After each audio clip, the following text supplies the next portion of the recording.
సర్వశక్తిమంతుడును సర్వోన్నతుడైన దేవునికి మొదటగా మహిమ కలుగునుగాక.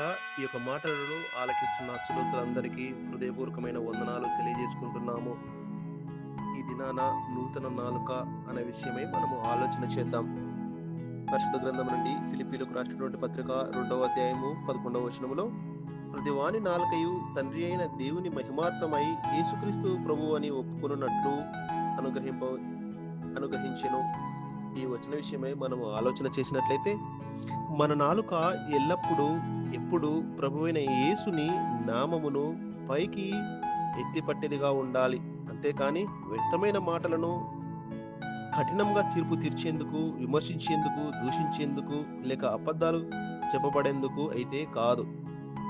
మన నాలుక శపించేదిగా కాక ఒకరిని ఆదరించేదిగా, ప్రోత్సహించేదిగా ఉండాలి.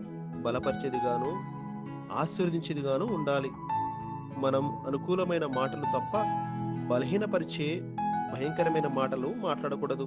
జీవన్మరణములు నాలుక వశము అని సామెతలు 18:21లో చాలా స్పష్టంగా తెలియజేయడం జరిగింది. యాకోబు 3వ అధ్యాయము 1-10 వచనములు మనము చదివితే, అక్కడ ఏ నరుడును నాలుకను సాధు చేయనేరడు అని చూస్తాం. కానీ దేవుని కృపలో మనము పరిశుద్ధమును మరియు నూతన నాలుకను కలిగి ఉండాలి. మత్తయి 5:37లో మీ మాట అవునంటే అవును, కాదంటే కాదు అని ఉండవలెను అని స్పష్టంగా తెలియజేయడం జరిగింది. వీటికి మించున్నది దుష్టుని నుండి పుట్టున్నది అని యేసు ప్రభువు చెప్పారు. కాబట్టి వ్యర్థమైన మాటలకు దూరంగా ఉందాం. ఎందుకంటే తీర్పు దినమున మనము మాట్లాడిన వ్యర్థమైన మాటలు బట్టి దేవునికి లెక్క అప్పగించాలి. మత్తయి సువార్త 12:36లో స్పష్టంగా తెలియజేయడం జరిగింది. అంతేకాదు, నీవేమాత్రము అతిశయించకుండా ఉండాలి. ఎందుకంటే అతిశయించే వారిని దేవుడు ద్వేషిస్తాడు. దీనులను లేవనెత్తువాడు ఆయనే. కాబట్టి మనం మాట్లాడే మాటల విషయంలో జాగ్రత్తగా ఉండాలి.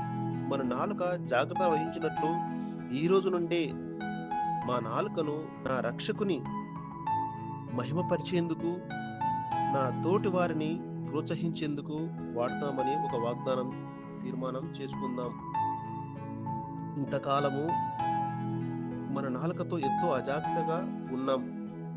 మన నాలుకను దుర్వినియోగపరిచాం. అందును బట్టి మన దేవుని మనము క్షమించమని అడుగుదాం. అనేక సార్లు అబద్ధాలు ఆడాం, విమర్శించాం, అనేకులను వేలెత్తి చూపించేటువంటి వారిగా ఉపయోగించాం, ఇతరుల పట్ల దూషించాం.